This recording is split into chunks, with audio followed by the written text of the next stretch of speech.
Good morning ആൾ. ഇന്ന് നമ്മൾ discuss ചെയ്യുന്നത് methods of apportionment of joint കോസ്റ്റിൽ വരുന്ന ബാക്കി മെത്തേഡുകളാണ്. അപ്പോൾ ഓൾറെഡി നമ്മൾ average unit cost method, physical unit മെത്തേഡും ഡിസ്കസ് ചെയ്തിട്ടുണ്ടായിരുന്നു. ഇനി തേർഡ് മെത്തേഡ് എന്ന് പറയുന്നത് average or survey method. In this method, weight factors are assigned to individual product on the basis of the size of the unit, time taken to produce, difficulty in production, volume, selling price, etc. Joint products are multiplied by their assigned weight factors to individual joint products. അതായത് ഇവിടെ നമുക്ക് ഓരോ individual പ്രോഡക്ട്സിനും വെയിറ്റുകൾ assign ചെയ്തിട്ടുണ്ടാവും. ആ wait എന്ന് പറയുന്നത് ഒന്നുകിൽ അതിൻ്റെ യൂണിറ്റിൻ്റെ സൈസ് അതിൻ്റെ ബേസിലായിരിക്കാം, അല്ലെങ്കിൽ ആ പ്രോഡക്റ്റ് പ്രൊഡ്യൂസ് ചെയ്യാൻ എടുത്തിരിക്കുന്ന ടൈമിൻ്റെ ബേസിലായിരിക്കാം, അല്ലെങ്കിൽ അതിൻ്റെ പ്രൊഡക്ഷൻ ഡിഫിക്കൽറ്റിക്ക് അനുസരിച്ച്, സെല്ലിംഗ് പ്രൈസിനനുസരിച്ച് അങ്ങനെ ഒക്കെ നമുക്ക് വെയിറ്റ് അസൈൻ ചെയ്തിട്ടുണ്ടാവും. ഈ കൺസേൺഡ് വെയിറ്റുകളെ ആ കൺസേൺഡ് പ്രൊഡക്റ്റ് യൂണിറ്റ് വെച്ച് മൾട്ടിപ്ലൈ ചെയ്ത് കഴിഞ്ഞാൽ നമുക്ക് അവിടെ കോസ്റ്റിൻ്റെ അപ്പോർഷൻമെൻറ്റ് കണ്ടക്ട് ചെയ്യാവുന്നതാണ്. അപ്പോൾ അതിൻ്റെ ഒരു എക്സാമ്പിൾ നോക്കുക. From the following particulars, calculate the cost of joint product under the weighted average cost method. ഇപ്പോൾ 3 പ്രൊഡക്ട്സുകൾ തന്നിട്ടുണ്ട്, എ ബി സി. അതിൻ്റെ യൂണിറ്റ് 10,000, 2,000, 8,000, ടോട്ടൽ 20,000 യൂണിറ്റ്സ്. ഇനി അതിൻ്റെ വെയിറ്റ് ഫാക്ടേഴ്സ് അസൈൻ ചെയ്ത് തന്നിട്ടുണ്ട്. എക്ക് 6 ആണ്, ബിക്ക് 8 ആണ്, സിക്ക് 4 ആണ്.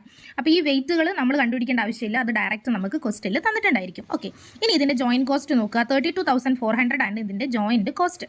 അതായത് A B C 3 product produce ചെയ്യാൻ വരുന്ന ജോയിൻറ്റ് കോസ്റ്റ് ആണ് 32,400.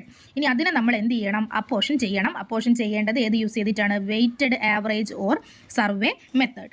ഇനി ഇതെങ്ങനെയാണ് ചെയ്യുക എന്നുള്ളത് നോക്കാം. അപ്പോൾ ഇതിലുള്ള ജോയിൻറ്റ് പ്രൊഡക്ട്സും അതേപോലെ തന്നെ അതിൻ്റെ യൂണിറ്റ്സും നമുക്ക് ആവശ്യമാണ്. അത് ജസ്റ്റ് അതേപോലെ തന്നെ കോപ്പി ചെയ്യാം. ഓക്കെ, അപ്പോൾ സൊല്യൂഷനിൽ product A B C, unit 10,000, 2,000 and 8,000. അപ്പോൾ അത് നമുക്ക് ക്വസ്റ്റ്യനിൽ തന്നിരിക്കുന്ന കാര്യമാണ്. തന്നിരിക്കുന്ന ജോയിൻറ്റ് പ്രൊഡക്ട്സുകളും അതിൻ്റെ യൂണിറ്റ്സുകളും ജസ്റ്റ് കോപ്പി ചെയ്യാം. ഇനി വെയിറ്റ്, ഈ വെയിറ്റ് നമുക്ക് എവിടെ നിന്ന് കിട്ടുന്നതാണ്? വെയിറ്റ് നമുക്ക് ക്വസ്റ്റ്യനിൽ തന്നിട്ടുണ്ട്. എ 6 ആണ്, ബി 8 ആണ്, സി 4 ആണ്. അതും ജസ്റ്റ് നെക്സ്റ്റ് കോളത്തിനകത്ത് എഴുതുക. അപ്പം പ്രൊഡക്റ്റും യൂണിറ്റും വെയിറ്റും നമുക്ക് ക്വസ്റ്റ്യനിൽ തന്നിട്ടുണ്ടാവും. ഇനി നെക്സ്റ്റ് നമ്മൾ ചെയ്യേണ്ടത് വെയ്റ്റഡ് യൂണിറ്റ്സ് കാണാനാണ്. അപ്പോൾ എങ്ങനെയാണ് വെയ്റ്റഡ് യൂണിറ്റ്സ് കാണുക? യൂണിറ്റ്സ് ഇൻറ്റു വെയിറ്റ് ആണ്. അപ്പോൾ അതിൽ എ എന്ന് പറയുന്ന പ്രൊഡക്റ്റിന് 10,000 യൂണിറ്റ്സ് ആണ്, വെയിറ്റ് 6 ആണ്. അപ്പോൾ 10,000 ഇൻറ്റു 6 60,000, ബിക്ക് 2,000 ഇൻറ്റു 8 16,000, സിക്ക് 8,000 ഇൻറ്റു 4 32,000. ഓക്കെ, ഇനി അത് ടോട്ടൽ ചെയ്യുക, 1,08,000 വരും. ഇനി നമ്മൾ ചെയ്യേണ്ടത് weighted average cost per unit ആണ്. Weighted average cost per unit. അപ്പോൾ അതെങ്ങനെയാണ് കാൽക്കുലേറ്റ് ചെയ്യുക? അത് കാൽക്കുലേറ്റ് ചെയ്യുന്നതാണ് താഴെ വർക്കിംഗ് നോട്ടായിട്ട് കൊടുത്തിട്ടുള്ളത്. നമുക്ക് weighted average cost per unit calculate ചെയ്യണം. അതിന് ടോട്ടൽ നമുക്ക് തന്നിരിക്കുന്ന കോസ്റ്റ് മീൻസ് ജോയിൻറ്റ് കോസ്റ്റ് 32,400 എന്നുള്ള ജോയിൻറ്റ് കോസ്റ്റ് എടുക്കുക. ഈ ജോയിൻറ്റ് കോസ്റ്റിനെ നമുക്കിപ്പോൾ കിട്ടിയിരിക്കുന്ന വെയ്റ്റഡ് യൂണിറ്റ്സ് വെച്ച് ഡിവൈഡ് ചെയ്യാം. അപ്പോൾ വെയ്റ്റഡ് യൂണിറ്റ്സ് എന്ന് പറയുന്നത് എത്രയാണ്? വെയ്റ്റഡ് യൂണിറ്റ്സ് നമ്മളിപ്പോൾ കണ്ടുപിടിച്ചിരിക്കുന്ന ഈ ടോട്ടലാണ്. ടോട്ടൽ 1,08,000 ആണ് വെയ്റ്റഡ് യൂണിറ്റ്സ് വരുന്നത്. അപ്പോൾ 32,400 ഡിവൈഡഡ് ബൈ 1,08,000 ചെയ്ത് കഴിഞ്ഞാൽ നമുക്ക് 0.30 കിട്ടും. അതാണ് weighted average cost per unit. ഇനി ആ കോസ്റ്റിനെ നമ്മൾ അപ്പോർഷൻ ചെയ്യുന്ന കോളാണ്. എങ്ങനെയാണ് ചെയ്യേണ്ടത്? നമുക്കിപ്പോൾ കിട്ടിയിരിക്കുന്ന weighted average cost per unit into weighted units. Okay, അപ്പോൾ 60,000 ഇൻറ്റു 0.30 18,000 വരും. Then 16,000 into 0.30 4,800. Then 32,000 into 0.30 9,600. അപ്പോൾ അത് ടോട്ടൽ ചെയ്ത് കഴിയുമ്പോൾ നമ്മുടെ ജോയിൻറ്റ് കോസ്റ്റ് ആയിട്ടുള്ള 32,400 കിട്ടും. അപ്പോൾ ഈ 32,400നെ നമ്മൾ ഡിവൈഡ് ചെയ്യുന്നത് ഈ രീതിയിലാണ്. ഇതേപോലെ തന്നെ നമ്മൾ ഓൾറെഡി ആവറേജ് യൂണിറ്റ് ചെയ്തിട്ടുണ്ട് അല്ലേ? ആവറേജ് യൂണിറ്റ് ചെയ്യുമ്പോൾ ടോട്ടൽ ജോയിൻറ്റ് കോസ്റ്റിനെ ടോട്ടൽ നമ്പർ ഓഫ് യൂണിറ്റ് വെച്ച് ഡിവൈഡ് ചെയ്യും. ഇവിടെ ജസ്റ്റ് ഡിഫറൻസ് എന്ന് പറഞ്ഞു കഴിഞ്ഞാൽ ഇവിടെ ടോട്ടൽ ജോയിൻറ്റ് കോസ്റ്റിനെ total number of weighted units വെച്ചിട്ട് നമ്മൾ ഡിവൈഡ് ചെയ്യും. അപ്പോൾ അത് രണ്ടും ഒരേ ഇമ്പോർട്ടൻസ് കൊടുത്ത് പഠിച്ചു കഴിഞ്ഞാൽ, ഒരേപോലെ പഠിച്ചു കഴിഞ്ഞാൽ നമുക്ക് ആ രണ്ടിലും ആൻസർ ചെയ്യാൻ വേണ്ടി പറ്റും. ഇനി നെക്സ്റ്റ് മെത്തേഡ് കോൺട്രിബ്യൂഷൻ മാർജിൻ മെത്തേഡാണ്.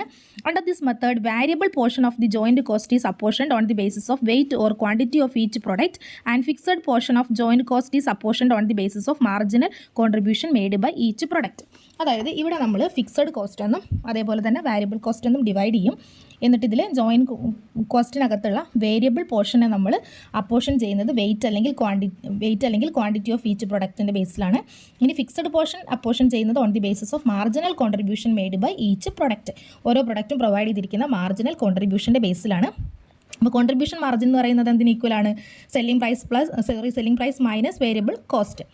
This method is uses the technique of marginal costing. നമ്മൾ മാർജിനൽ കോസ്റ്റിംഗിൽ അപ്ലൈ ചെയ്യുന്ന ടെക്നിക്സ് ആണ് ഇവിടെ നോക്കുക. അപ്പോൾ ഫിക്സഡ് കോസ്റ്റ് പ്ലസ് പ്രോഫിറ്റ് എന്ന് പറഞ്ഞാലാണ് കോൺട്രിബ്യൂഷൻ വരുന്നത്, അല്ലെങ്കിൽ സെയിൽസ് മൈനസ് വേരിയബിൾ കോസ്റ്റ്. ഇനി അടുത്തത് സെയിൽസ് വാല്യൂം മെത്തേഡാണ്. In this method joint cost will be apportioned in the ratio of sales value of each product. അപ്പോൾ ഇവിടെ അപ്പോർഷൻ ചെയ്യുന്നത് ratio of sales value of each പ്രൊഡക്റ്റിൻ്റെ ബേസിലാണ്. ദെൻ സെയിൽസ് വാല്യൂ നമ്മൾ obtain ചെയ്യുന്നത് multiplying units with selling price per unit. Selling price per unit വെച്ചിട്ട് എന്ത് ചെയ്യുക, ടോട്ടൽ സെയിൽസ് വാല്യൂ ഒബ്റ്റെയിൻ ചെയ്യുന്നത് multiplying units with selling price per unit ആണ്. അപ്പോൾ ടോട്ടൽ യൂണിറ്റ്സിനെ സെല്ലിംഗ് പ്രൈസ് വെച്ച് മൾട്ടിപ്ലൈ ചെയ്ത് കഴിഞ്ഞാൽ നമുക്ക് സെയിൽസ് വാല്യൂ കിട്ടും. അടുത്തത് സെയിൽസ് പ്രൈസ് മെത്തേഡാണ്. സെയിൽസ് പ്രൈസ് മെത്തേഡിനകത്ത് ചെയ്യുന്നത് here joint cost are apportioned in the ratio of selling price per unit of each product. അപ്പോൾ സെയിൽസ് പ്രൈസ് എന്ന് പറയുമ്പം ജോയിൻറ്റ് കോസ്റ്റിനെ അപ്പോർഷൻ ചെയ്യുന്നത് സെയിൽസ് പ്രൈസ് പെർ യൂണിറ്റ്, ഓരോ പ്രൊഡക്റ്റിൻ്റെയും സെല്ലിംഗ് പ്രൈസ് പെർ യൂണിറ്റിൻ്റെ ബേസിൽ ഒരു റേഷ്യോ ക്രിയേറ്റ് ചെയ്യുക. ആ റേഷ്യോ വെച്ചിട്ടാണ് ഡിവൈഡ് ചെയ്യുന്നത്. ഇനി last method net realisable value method അല്ലെങ്കിൽ റിവേഴ്സ് കോസ്റ്റ് മെത്തേഡ്. ഇവിടെ നമ്മൾ സെയിൽസ് വാല്യൂവിൽ നിന്ന് എസ്റ്റിമേറ്റഡ് പ്രോഫിറ്റ് ഡിഡക്റ്റ് ചെയ്യും, എന്നിട്ട് ടോട്ടൽ കോസ്റ്റ് ഒബ്റ്റെയിൻ ചെയ്യും. അതിനുശേഷം ടോട്ടൽ കോസ്റ്റിൽ നിന്ന് selling and distribution expense less ചെയ്യുക. ദെൻ സെപ്പറേറ്റ് എക്സ്പെൻസുകൾ അല്ലെങ്കിൽ സബ്സിക്വൻറ്റ് എക്സ്പെൻസുകൾ ഡിഡക്റ്റ് ചെയ്യുക. കിട്ടുന്ന റിസൾട്ടൻ്റ് എമൗണ്ട് എന്ന് പറയുന്നത് share in the joint cost ആണ്. ഓക്കെ, അപ്പോൾ ആ രീതിയിലാണ് അവിടെ നമ്മൾ നെറ്റ് റിയലൈസബിൾ വാല്യൂ മെത്തേഡിൽ ജോയിൻറ്റ് കോസ്റ്റിൻ്റെ പോർഷൻ കണ്ടുപിടിക്കുന്നത്.